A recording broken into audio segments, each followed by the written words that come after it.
We see our different labels. So our labels is our last column, 00432413. Yeah. So this looks like a fairly reasonable data set, right? So yeah, I think this is something that we can proceed with. So same thing that we did last time is I want to make sure that I'm copying the data set so that it lives in both directories, right? It wouldn't be fair for us to ask it to go across directories for one framework and not the, or one test and not the other. So I want to make sure that we copy this and put this in the PyTorch, okay? So now both the Keras and the PyTorch directories have the same synthetic data set to work from, okay? All right, so I think that we now have our basis to work from, right? I think we're ready to go start our first framework, our first neural network.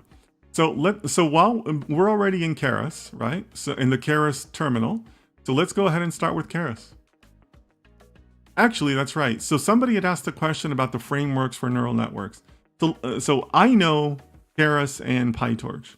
There might be others, right? Let's see if our new employee knows. So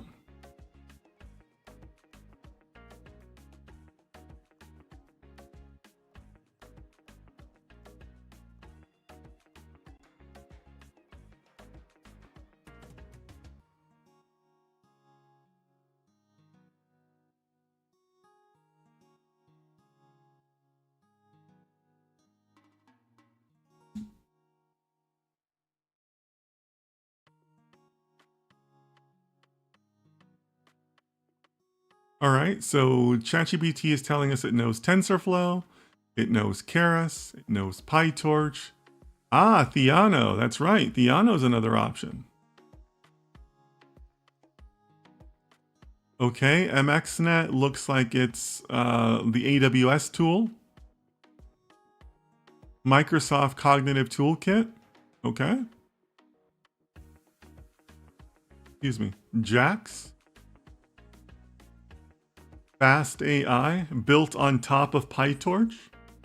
Okay, interesting, but why not just go to PyTorch directly? And that's it. Okay, interesting. So Lakshmi, Lakshmi, I hope you see what's on the screen. So this kind of speaks to Lakshmi's previous statement. Beginners, Keras via TensorFlow. Flexibility and control, PyTorch or TensorFlow. Okay. Research, PyTorch is commonly used in research environments. All right. So Lakshmi, that kind of speaks to your earlier statements, right?